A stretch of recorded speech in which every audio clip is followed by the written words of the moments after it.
question qu'on a posée pendant ce Shabbat, à savoir peut-on monter ou pas sur un kever pendant Shabbat Kodesh. Est-ce qu'on peut monter au cimetière pendant Shabbat Kodesh ou pendant Yom Tov?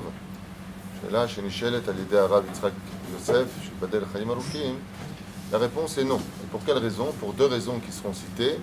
La première, c'est qu'on n'a pas le droit de l'extaer pendant Shabbat, on n'a pas le droit d'être triste, on n'a pas le droit de dévier chez nous des larmes pendant Shabbat. C'est pour ça qu'on n'annonce jamais de mauvaises nouvelles pendant Shabbat. Donc quand tu vas au kever, ça réveille un petit peu les émotions, surtout quand c'est le 7e jour et le 30e jour. Et dans ce cas-là, il montera dimanche tout simplement, il repousse le Shabbat à dimanche où il pourra monter au cimetière.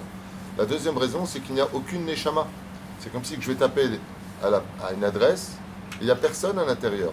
Donc tu tapes, tu sais à l'avance qu'il n'y a personne, alors pourquoi tu y vas? Pendant le Shabbat Kodesh, contrairement à ce que nous apprennent les Chachamim, que la veille de Shabbat, le vendredi matin, oui, il y a des Neshamot, le 15 du mois, oui, il y a des Neshamot, les veilles de Rosh Chodesh, oui, il y a des Neshamot, les veilles. Même pendant Rosh Chodesh, on n'est pas au cimetière.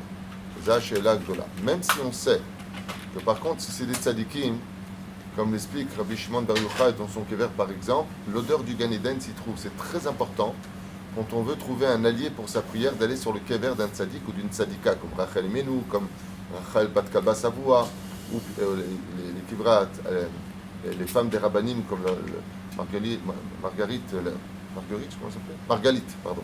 La femme du Rabbi Yosef, la femme du Rabbi Lubavitch. Cette cagnotte aussi, elles ont un très grand mérite. Et la reine, on pourrait penser que Bémet ce serait permis, malgré tout, d'aller chez eux, parce qu'eux, ils sont appelés Mprinat Kedusha.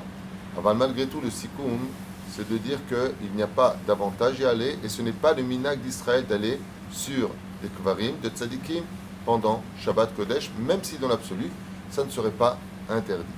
Jusque de prier là-bas, comme font certaines personnes qui vont des fois faire la mida, et ça c'est valable pendant toute l'année, font la mida à côté d'un kever, et Shemet c'est la vodazara, badabarazé, ils doivent garder leur distance au moins à jeter à mot, c'est-à-dire ne pas se retrouver trop proche du kever, pour ne pas avoir l'impression de se prosterner ou de prier devant le kever, de ne pas faire comme 2000 ans en arrière, on a fait d'un homme un dieu, et d'un autre homme on en a fait un autre dieu, comme plusieurs religions.